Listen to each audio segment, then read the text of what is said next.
Let's find out about despotism. This man makes it his job to study these things. Well, for one thing, when a competent observer looks for signs of despotism in a community, he looks beyond fine words and noble phrases. Which it stands, one nation, indivisible, with liberty and justice for all.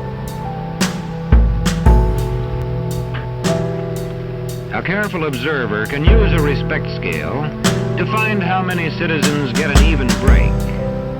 As a community moves towards despotism, respect is restricted to fewer people. A community is low on a respect scale if common courtesy is withheld from large groups of people on account of their political attitudes. If people are rude to others because they think their wealth and position gives them that right, or because they don't like a man's race or his religion.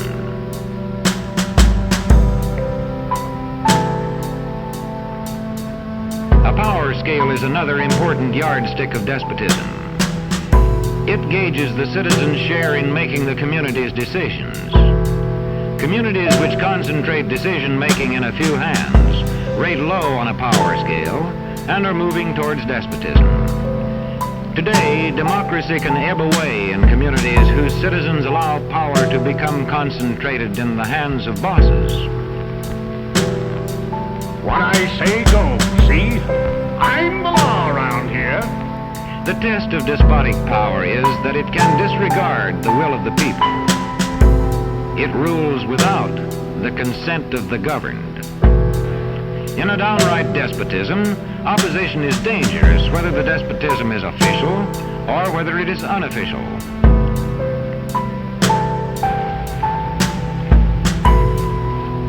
The spread of respect and power in a community is influenced by certain conditions, which many observers measure by means of the economic distribution and information scales. If a community's economic distribution becomes slanted, its middle-income groups grow smaller, and despotism stands a better chance to gain a foothold.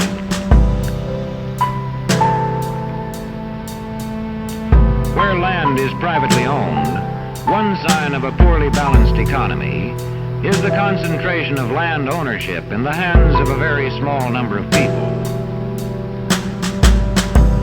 Another sign of a poorly balanced economy is a taxation system that presses heaviest on those least able to pay. A community rates low on an information scale when the press, radio, and other channels of communication are controlled by only a few people, and when citizens have to accept what they're told. In communities of this kind, despotism stands a good chance. Bear this in mind. Young people cannot be trusted to form their own opinions. This business about open-mindedness is nonsense. It's a waste of time trying to teach students to think for themselves. It's our job to tell them.